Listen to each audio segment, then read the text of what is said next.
반갑습니다. 예, 오후 졸음이 오는 시간에 항상 우리 학교에 다닐 때도 이 시간쯤이면 그냥 퍼져 자는 시간 아니겠습니까? 잠이 오실 때는 훅 주무셔도 됩니다. 그런데 말씀 듣다 보면 잠이 안 오실 겁니다. 제가 이 말씀, 이게 제임스 낙스 목사님의 이 설교 말씀을 들으면서도, 적으면서도, 또 보고 공부하면서도 이번 말씀은 저한테 정말 많은 찌름을 주셨다고 하나요? 많이 찔림이 있었고, 저도 구원받은 지 이제 생각해보니 엊그제 같은데 한참 됐더라고요. 그런데 이 전도라고 하는 이 전도의 열매가 나한테 얼마나 있었나.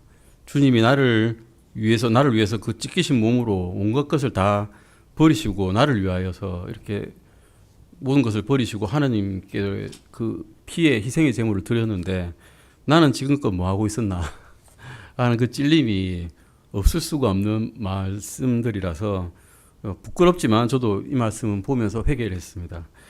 오늘은 교회 세상 1편과 2편을 제가 나눠서 하는데 첫 번째는 전도, 나중에는 이제 선교에 대한 말씀을 전하게 될 것입니다. 오늘은 전도에 대한 말씀입니다. 전도란 무엇일까요? 전도 무엇입니까? 도를 전하는 것입니다. 아시죠? 나가서 도를 아십니까? 하는 분들. 그분들이 전도하는 거예요. 알고 보면. 자기들은 도를 알고 있다 생각하지만 사실은 세상에 사탄의 도를 알고 있는 겁니다. 그래서 그들은 모르고 있는 것이죠. 하지만 우리는 알고 있습니다. 무엇이 진리인지.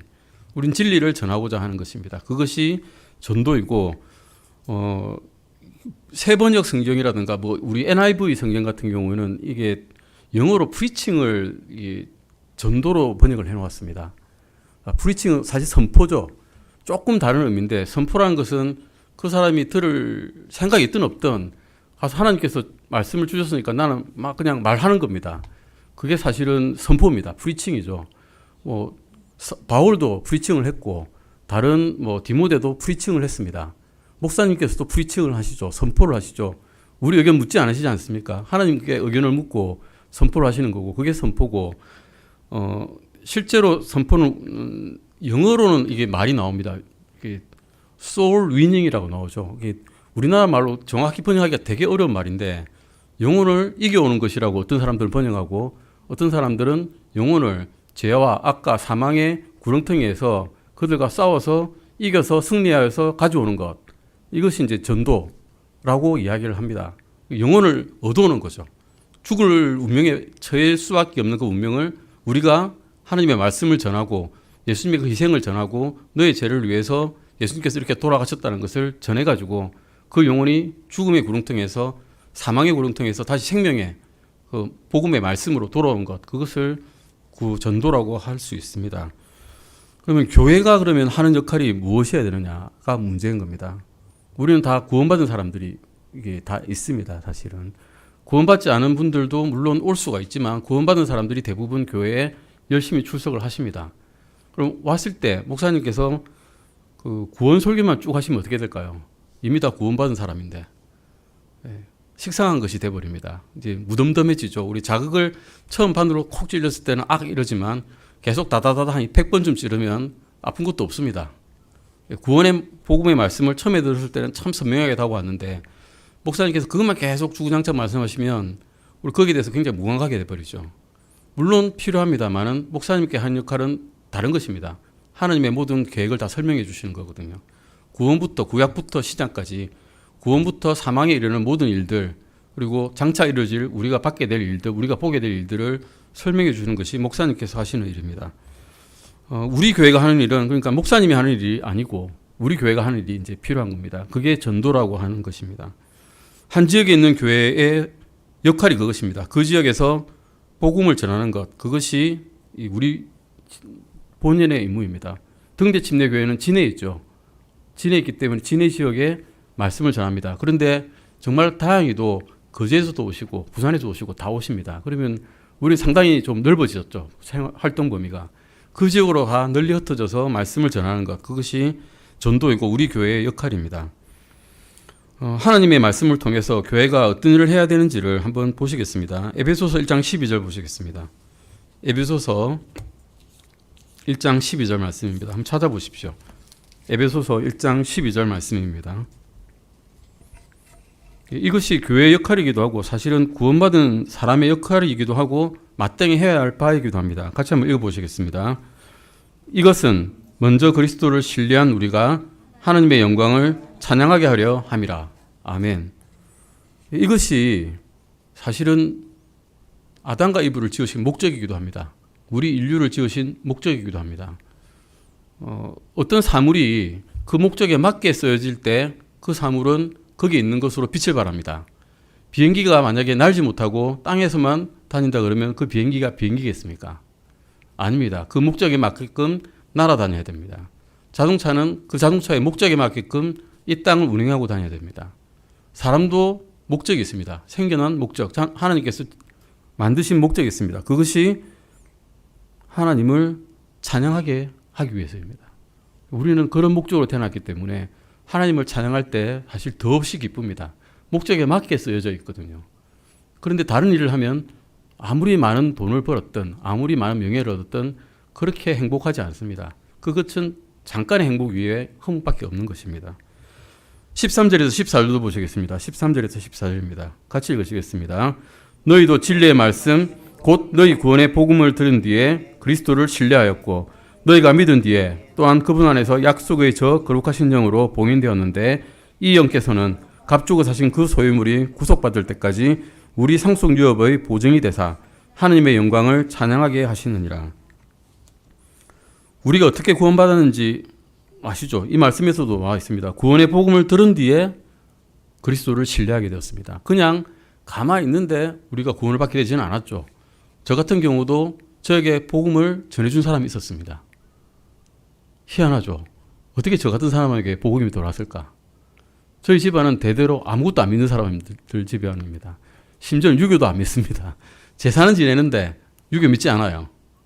유교는 조상을 숭배하는 거잖아요. 조상도 뭐 평상시에는 그렇게 숭배하지 않았습니다. 제사 지낼 때만 잠깐 가서 인사하고 그것도 딴 이야기하고 세상 이야기 하다가 다시 돌아오죠, 세상으로. 조상을 제사 지내러 갔다가 조상 제사는 안 지내고 세상 일만 이야기하다가 돌아오는 그런 사람들이었습니다. 그런데 저에게 어떻게 복음이 전해졌는지 저는 지금도 모를 일입니다. 하나님의 은혜인데 그것이 하나님께서 정해진 목적대로 우리에게 복음을 전해주셨는데 그 복음을 전해준 사람이 있었던 겁니다. 저에게도 있었고 여러분에도 있었을 겁니다. 그냥 가만히 있는데 복음이 전해지지는 않았을 것입니다. 예, 우리는 누군가에게서 전도지를 받은 사람도 있을 것입니다. 또는 직장 동료에게 복음을 들었던 사람도 있을 것입니다. 저는 직장 동료에게 들었습니다. 군대에 있을 때 말입니다. 제일 제가 시간이 많고 제일 제가 낫다고 자존감이 떨어졌을 때 그때 복음을 들었습니다. 그 복음의 말씀을 듣고 그 진리의 말씀을 듣고 믿게 되었습니다. 복음을 듣자마자 믿은 사람은 있습니다. 굉장히 행복한 사람이죠. 그런데 그렇지 않은 사람도 많습니다. 복음을 들었을 때는 그것이 무슨 말인지 모르겠다 하고 제쳐두고 살다가 나중에 제가 어떤 힘든 일을 겪었을 때 그때서야 그 말씀이 그 말씀이었구나 라고 깨달았을 때가 있었습니다. 어떤 사람은 구원받는데 1년이 걸리기도 하고 어떤 사람은 평생 가족이 구원을 기도를 해가지고 죽기 직전에야 구원받는 사람도 있을 수 있습니다. 하지만 확실한 것은 구원받은 사람이라면 복음을 듣고 어느 순간 믿은 때가 있다는 것입니다. 13절에서 보시면 믿은 뒤에 저 약속의 거룩하신 영으로 우리는 봉인이 됩니다. 복음을 들었습니다. 구원을 받았습니다. 그런데 안타깝게도 이 몸은 구원을 못 받았습니다. 저희 하나님께서는 우리를 혼으로 보십니다. 3,000호단가량이 구원을 받은 그 사도행전의 2장에 나오는 그 말씀에서도 오순절 은사가 있었던 그날에도 혼을 구원받았지 몸을 구원받지는 않았습니다. 사람들이. 하나님께서는 우리를 각자를 한 혼으로 보고 계신 겁니다. 그래서 우리는 혼으로 구원을 받았지만 몸은 살고 있기 때문에 주님께서는 우리가 주님 다시 오실 때까지 우리를 저 거룩하신 영으로 봉인을 시켜주셨습니다. 이 땅에 때가 타고 뒹굴어도 다시는 잃어버리지 않도록 봉인을 쳐버리신 거죠. 우리 통조림 캔의 비유를 아십니다. 통조림 캔이 뚜껑을 딱 덮고 밀봉됐는데 더러운 진창에 굴러도 그것을 물에 한번 씻으면 다시 먹을 수 있죠. 깨끗하게 그 안에 내용물을 먹을 수 있습니다. 우리는 그렇게 영으로 인침을 받았습니다. 봉인되어 있는 겁니다. 하나님께서는 우리의 몸도 영원히 온전하게 변화받고 구속될 때까지 우리의 구원을 지켜주시기 위해서 자신의 영으로 우리를 봉인하셨다는 것입니다. 14절에서 그렇게 말씀하고 계시죠. 이 영께서는 값주고 사신 그 소유물이 구속받을 때까지 우리 상속 유업의 보증이 되게 하신다라고 말씀하고 계십니다. 거듭난 이후에도 여전히 저희는 제약된 인간의 몸 안에 살고 있기 때문에 그렇게 하신 겁니다. 가만히 생각해보지 않아도 로마서 7장 18절 말씀을 우리는 알 수 있습니다. 내 안에 내 육신 안에 선한 것이 거하지 아니하는 줄 내가 아노니 원하면 내게 있으나 선한 그것을 어떻게 행할지는 내가 찾지 못하노라라고 바울은 그 거룩했던 바울, 우리가 생각하는 그 선교사 바울은 스스로 고백했습니다. 바울이 그러던데 우리는 어떻겠습니까? 우리는 거룩하지 않습니다. 하지만 주님께서 인치심을 봉인을 하셨기 때문에 거룩함이라 칭의를 받은 거라 그러죠. 거룩한 걸로 쳐줄게라고 하신 겁니다. 그냥 거룩하지 않지만 내가 주님의 너희 예수 그리스도, 너의 주 예수 그리스도의 인침을 받아서 거룩한 걸로 봐줄게. 그 거룩한 피로 너희가 거룩한 걸로 봐줄게라고 말씀하시는 겁니다. 베드로 1장에서 보시면 저희 몸이 온전히 구원받게 되는 그날까지 하나님께서는 우리를 지켜주신다라고 말씀하고 계십니다. 그래서 저도 주 예수 그리스도처럼 온전해질 것이라고 말씀하고 있는 것입니다. 우리를 성령으로 봉인하신 이유가 그럼 뭘까요? 우리가 구원받자마자 하늘로 가지 않았기 때문입니다. 구원받자마자 하늘로 가면 행복하게 하겠지만 어떻게 될까요?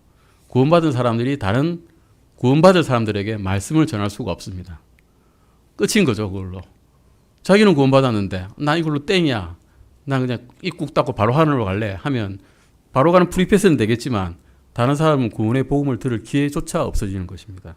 그래서 우리에게 성령으로 인치시고 이 땅에 남겨두셔서 하나님의 말씀인 복음을 전하라고 하시는 겁니다. 우리 교회의 목적 또한 똑같습니다. 복음을 전하는 것이 우리 교회의 가장 큰 임무 중에 하나라는 것입니다. 로마서 10장 13절에서 15절 보시겠습니다. 로마서입니다. 로마서 10장. 네, 로마서 10장입니다. 13절에서 15절의 말씀입니다. 네, 같이 한번 읽어보시겠습니다. 누구든지 주의 이름을 부르는 자는 구원을 받으리라. 그러면 그들이 자기들이 믿지 않은 분을 어찌 부르겠느냐? 자기들이 듣지 못한 분을 어찌 믿겠느냐? 선포자가 없이 어찌 듣겠느냐? 보내어지지 아니하였다면 그들이 어찌 선포하겠느냐? 이것은 기록된 바 화평의 복음을 선포하며 좋은 일들의 반가운 소식을 가져오는 자들의 발이 어찌 그리 아름다움과 한가 같으니라. 아멘. 이 말씀대로 보시면 하나님께서는 모든 사람이 구원을 받기를 원하신다는 것을 알 수 있습니다. 하나님께서는 일부만 구원받기 원하지 않으십니다. 모든 사람들이 구원받기를 원하십니다. 그리고 구원은 받는 방법도 굉장히 간단하게 주셨습니다. 주의 이름을 부르면 구원받을 수 있다라고 말씀하고 계시죠. 즉 예수 그리스도께서 인간의 죄 문제를 해결하기 위해서 죽으시고 묻히시고 부활하셨다는 이 사실을 믿기만 하면 구원받는다라고 말씀하고 계십니다. 즉 복음만 믿으면 누구나 구원받을 수 있다는 겁니다. 그런데 교회가 나가서 복음을 전하지 않으면 사람들이 복음을 들을 수가 없습니다. 구원받을 수 있는 아주 쉬운 길이 있는데 교회가 앱을 탁 닫고 있으면 아무도 구원받을 수 없다는 것입니다. 하나님 아버지께서 그냥 직접 복음 전해주시면 안 돼요라고 우리가 투정 부릴 수 있습니다. 좀 입도 열기 싫어요라고 말할 수 있습니다. 하지만 그렇게 하지 않으셨습니다. 하나님 아버지께서는 구원받은 사람들이 그들의 입을 통해서 이 어리석은 입을 통해서 하나님의 큰 계획인 구원을 이루시기를 원하고 계십니다. 고린도전서 1장 18절 말씀 보시면 십자가를 선포함이 멸망하는 자들에게는 어리석은 것이로되 구원받은 우리에게는 하나님의 권능이라고 말씀하고 계십니다. 마가복음 16장 15절 말씀에서 가시면 너희는 온 세상에 가서 모든 창조물에게 복음을 선포하라고 말씀하시는 그레이트 코미션이죠. 예, 큰 명령을 주시고 계십니다. 대명령이죠. 이것이 큰 명령이기 때문에 그레이트 코미션이라고 이야기를 합니다. 교회의 목적은 첫째는 교리를 가르치는 것이었고 둘째는 하나님께 경배드리는 것이었고 셋째는 함께 모여 기도하는 것입니다. 근데 구원받지 못한 사람도 와서 기도하실 수 있죠. 네, 구원받지 못한 분들도 교회에 올 수 있습니다. 그런데 그렇게 오라고 우리가 막 사람을 끌어들이는 것이 전도인가를 고민을 해보셔야 됩니다. 우리나라 교회, 흔히 말하는 대한민국 교회의 문제점은 뭔가 하면 전도라 그러면 우리 교회에 사람 데려온 겁니다. 그게 전도 잘한 겁니다. 그냥 예수 그리스도를 전하는 게 전도가 아니라 우리 교회에 사람을 많이 데리고 와야 전도라고 이야기하는 것입니다. 그래서 교회가 커지고 건물이 커지고 건물이 300평이 됐다가 600평이 됐다가 건물이 6층이 됐다가 10층이 되는 것이 교회가 커지는 부활이라고 부흥이라고 이야기를 하는 것이 그게 잘못된 것입니다. 어느 교회 가시든 간에 다른 교회 가셔도 됩니다. 예수 그리스도께서 우리의 죄를 위해서 묻지 죽으시고 묻히시고 부활하셨다 이 말씀을 전하는 것이 정확하게 말해서 전도입니다. 예수님께서는 믿는 자들에게 세상으로 가서 모든 사람들에게 복음을 전하라고 말씀하셨습니다. 목사만 가서 전해라 라고 하지 않으셨습니다. 선생들만 가서 전해라 하지 않으셨습니다. 믿고 구원받은 사람들은 모두 다 나가서 말씀을, 복음의 말씀을, 구원의 말씀을 전하라고 하셨습니다. 목사님의 임무는 아까도 말씀드렸지만 구원받은 사람들에게 하나님의 말씀을 가르치는 일입니다. 그래서 구원받은 모든 사람들은 단 한 사람도 예외 없이 모두 세상으로 가서 구원받지 못한 사람들이 어떻게 하면 구원받을 수 있는지 복음을 전하는 것입니다. 누가복음 14장 23절 보실까요? 누가복음 14장 23절입니다. 누가복음 14장 23절입니다. 물론 이것은 다른 비유겠지만요. 한번 읽어보시겠습니다. 주인이 종에게 이르되 큰 길과 산 울타리로 나가서 그들을 억지로 들어오게 하여 내 집을 채우라. 예. 여기서 그들이라고 나오죠. 예. 주인이 종에게 이르는데 그들 대상들을 향해서 가서 나가가지고 내 말을 전하고 억지로 그들을 데려오라. 그리고 데려와서 내 집을 채워라라고 말씀하고 계십니다. 이것을 잘못 해석하면 안 되는 겁니다. 우리 교회에 다 데려가서 채우라 이 말씀이 아닙니다. 예. 하나님의 말씀은 구원할 자들을 얻으라. 소울 위닝을 하라 이 말씀입니다. 영혼을 구원해라. 너희가 가서 말씀 전해서 죽어서 지옥으로 갈 수밖에 없는 사람들을 나에게로 데려오라 라고 하는 말씀이신 겁니다. 예수님께서는 온 세상에 가서 복음을 선포하라고 하셨는데 여기서 영어로는 ye라고 명령하고 있습니다. ye죠. 예. 이 ye란 말은 복수 단어입니다. t라고 하는 말이 있는데 그것은 단수 단어입니다. 복음을 선포하라를 만약에 t라고 했으면 특별한 너희만 가서 말씀 전하라 말씀이 되겠지만 ye라고 말씀하셨기 때문에 너희 모든 사람들을 대상으로 말씀하고 있는 것입니다. 구원받은 모든 자들은 나가서 복음을 선포해야 된다는 것입니다. 우리의 목적, 교회의 목적 중 하나는 세상 사람들에게 복음을 전하는 것이고 그것은 각 사람의 책임입니다. 모든 믿는 자들의 책임이라는 것입니다. 즉 우리는 믿지 않는 모든 사람들에게 복음을 전할 책임이 있습니다. 성경의 모든 교리를 가르칠 필요 없습니다. 나가서 사람 만났는데 자 앉아보십시오. 지금부터 ABC부터 제가 가르치겠습니다. 그래서 3일 밤낮을 데리고 있어도 복음을 전하는 것이 아닙니다. 간단하게 단순하게 어떻게 구원을 받게 되는지 내가 어떻게 구원을 받게 되는지를 전하는 것 그것도 복음 전파입니다. 믿지 않는 자에게 우리가 전해줘야 될 것은 예수님께서 우리의 죄로 인해서 죽으시고 묻히시고 부활하셨다는 겁니다. 구원받지 않는 사람들에게 어떻게 구원받을 수 있는지를 가르쳐주는 겁니다. 저에게 복음을 전해줬던 사람이 그런 식으로 복음을 전해줬습니다. 단순하게 간단하게 물론 그 전에 저에게 보여줬던 그분의 행동이 저에게 마음에 들었겠죠. 아마 구원받지 않았을 때 쭉 지켜봤거든요. 한 3년을 지켜봤습니다. 3년을 지켜봤는데 이 사람은 참 신실한 사람이구나. 나에게 참 우호적인 사람이구나. 이런 것을 깨닫게 되었고 났을 때 즉 마음이 열렸을 때 적절한 때에 제가 마음이 약해져 있을 때 마음이 낮아져 있을 때 그때를 적절한 때를 타서 말씀을 전해주시더라고요. 아주 지혜롭게 말씀을 전해주는 분이셨습니다. 적절한 때 말씀 전해주시는 것도 아주 중요한 것 같습니다. 하지만 어쨌든 때를 맞든지 안 맞든지 말씀 전하라고 하셨으니까 어떤 때든 간에 어떻게 구원받을 수 있는지 알려주는 것은 매우 중요합니다. 사도행전 1장 8절 보시겠습니다. 사도행전 1장 8절입니다. 사도행전 1장 8절 말씀입니다. 네, 같이 읽으시겠습니다. 오직 성령님께서 너희에게 오신 뒤에 너희가 권능을 받고 예루살렘과 온 유대와 사마리아 땅의 맨 끝 지역까지 이르러 나를 위한 증인들이 되리라 하시니라. 예, 앞에 있는 에베소서 1장의 말씀을 보시면 아까 말씀드렸듯이 진리의 말씀을 듣고 난 다음에 성령님으로 봉인됐다고 말씀 들으셨죠.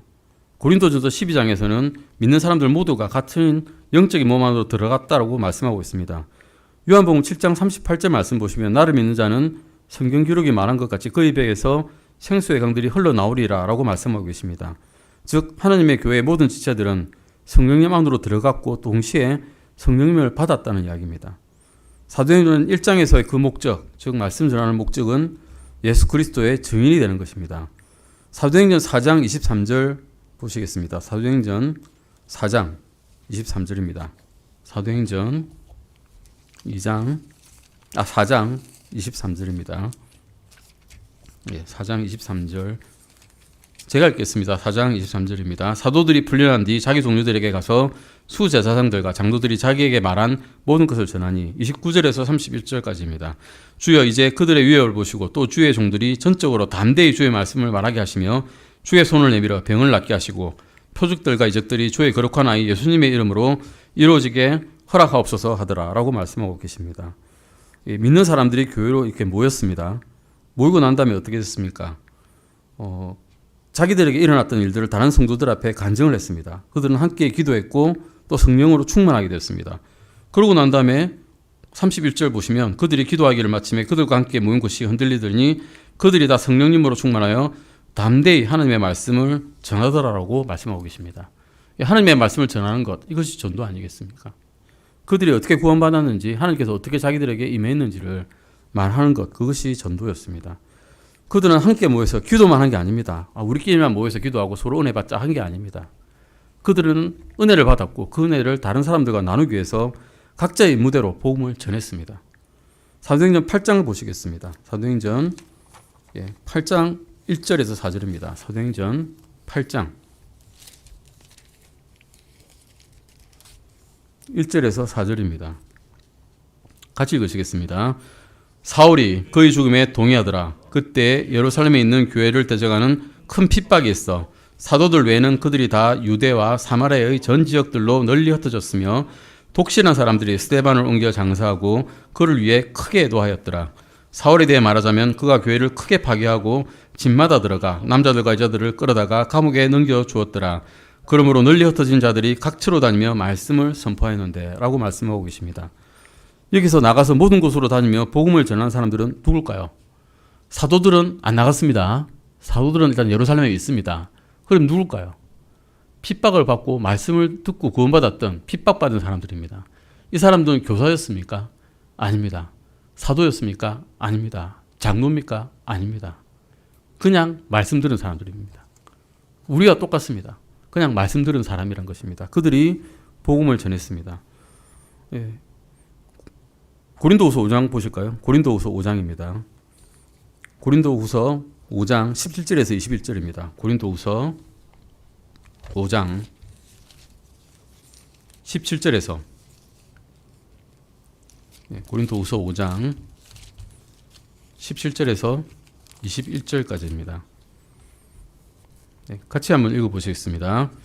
그러므로 누구든지 그리스도 안에 있으면 그는 새로운 창조물이라. 옛것들은 지나갔으니 보라 모든 것이 새롭게 되었도다.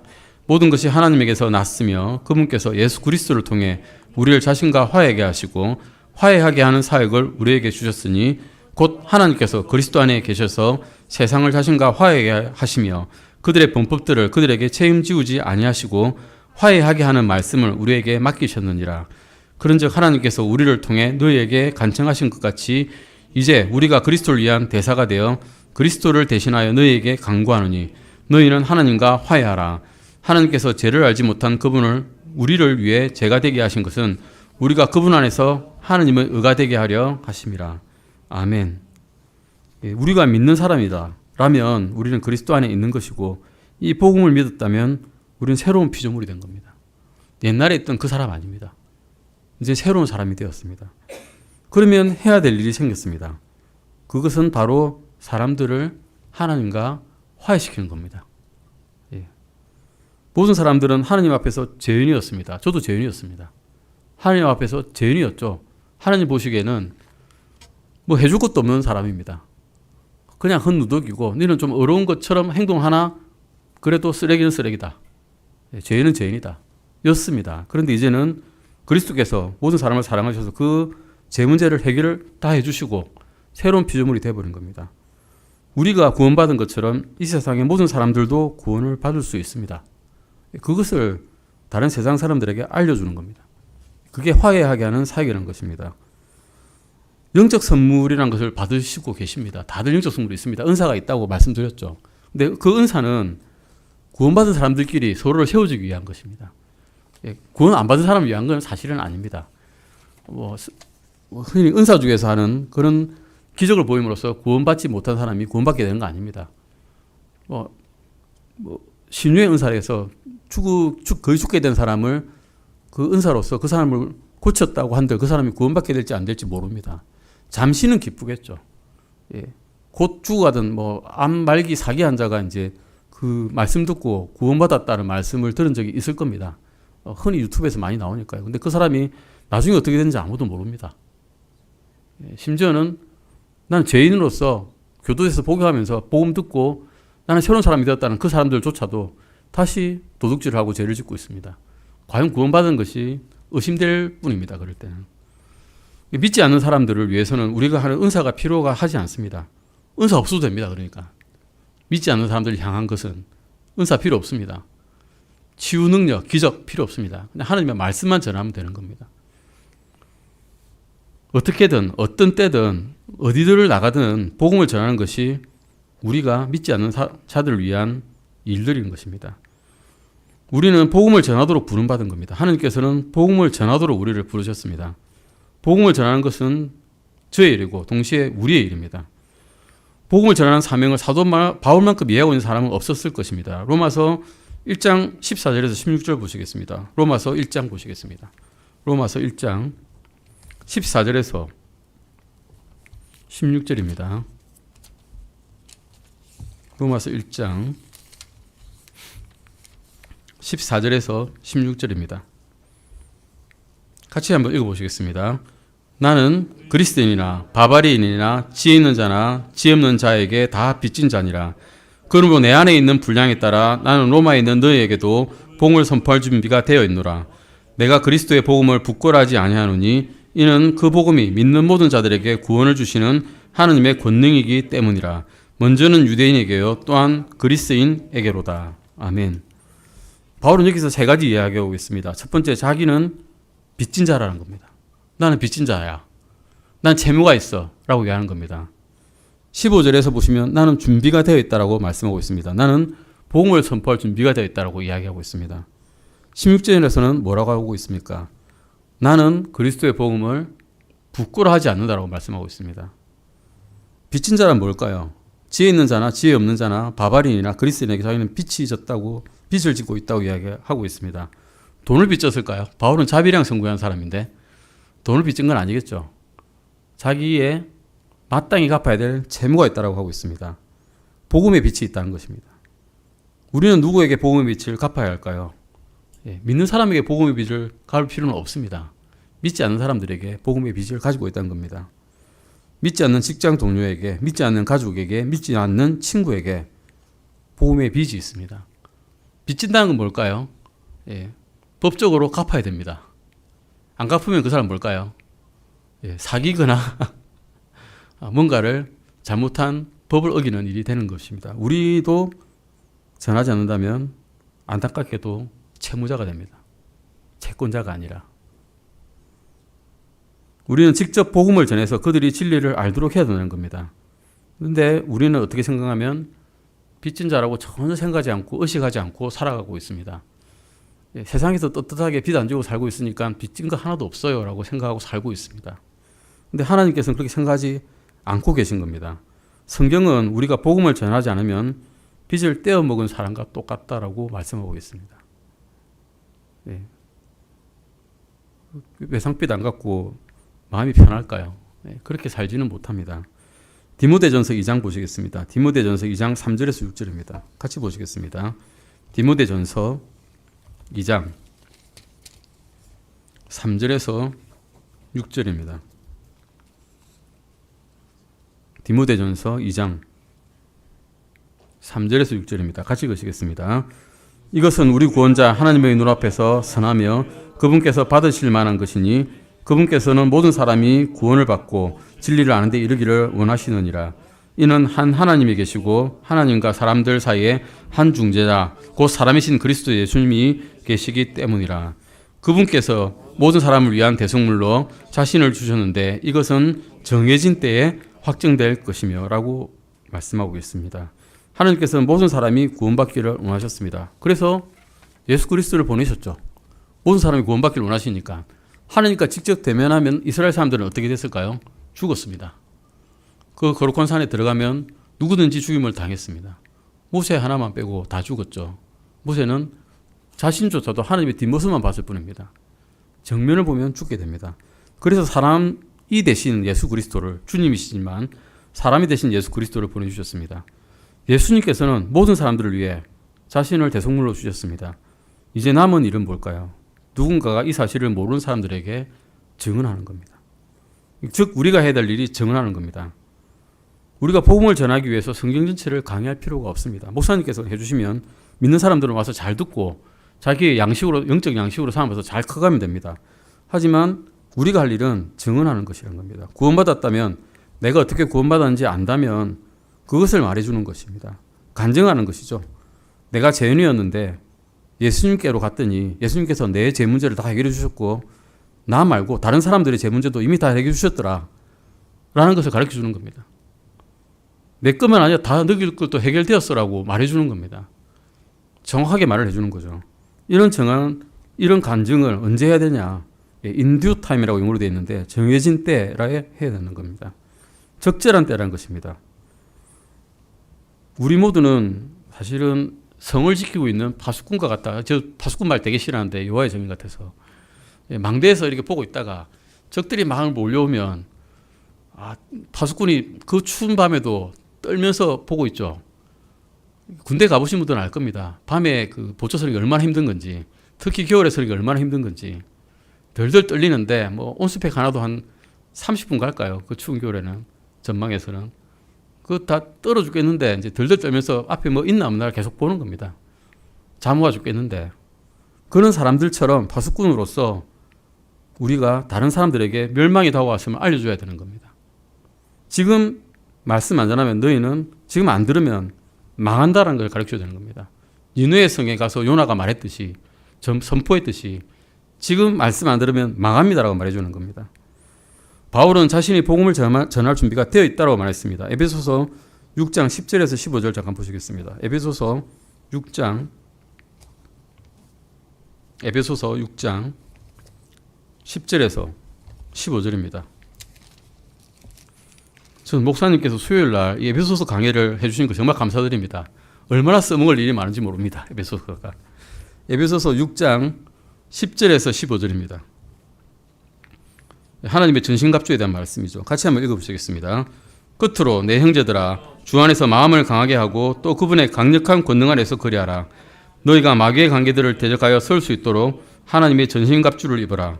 우리는 살과 피와 맞붙어 싸우지 아니하고 권력들과 권능들과 이 세상 어둠의 치리자들과 높은 처소들에 있는 영적 사악함과 맞붙어 싸우는지라. 그러므로 너희가 악한 날에 버텨내고 모든 일을 행한 뒤에 설 수 있도록 하나님의 전신갑주를 취하라.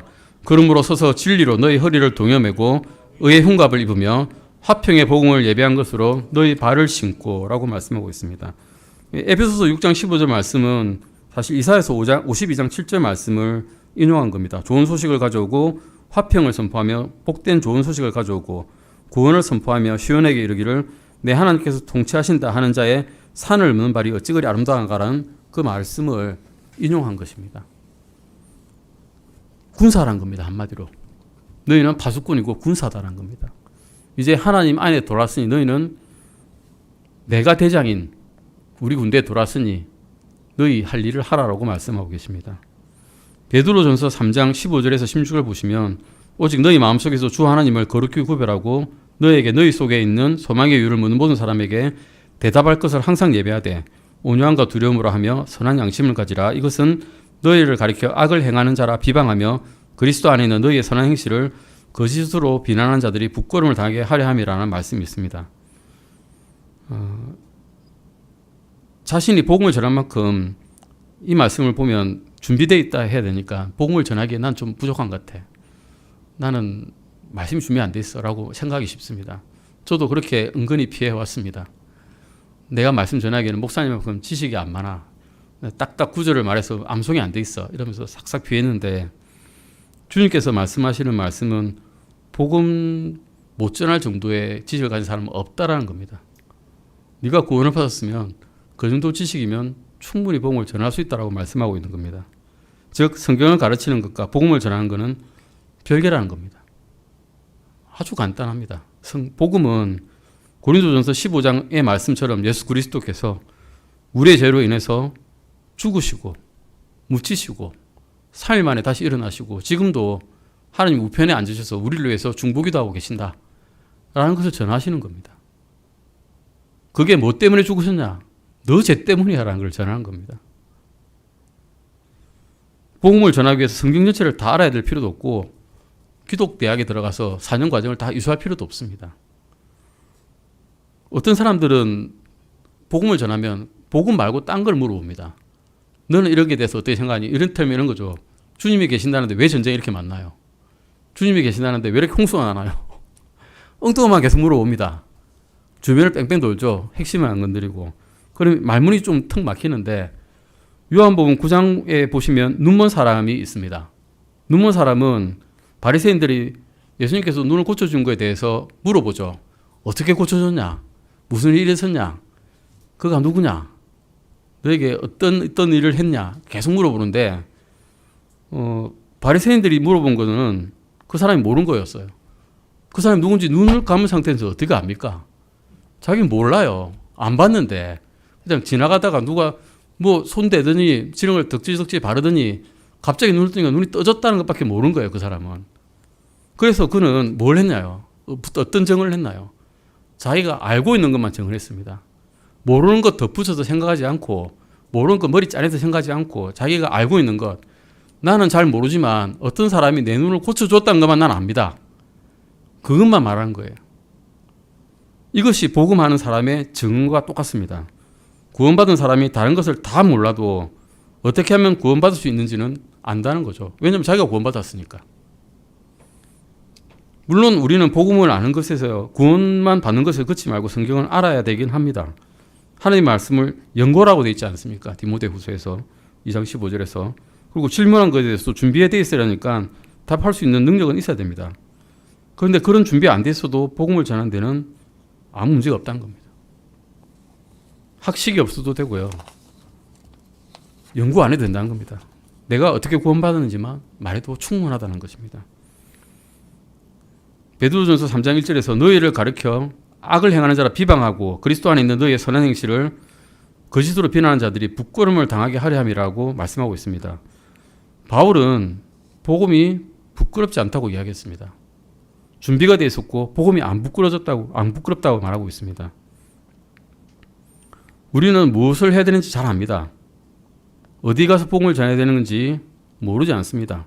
복음도 압니다. 그런데 문제는 거리 전도 해보신 적 있으시죠? 우리 교회 거리 전도 몇 번 나갔습니다.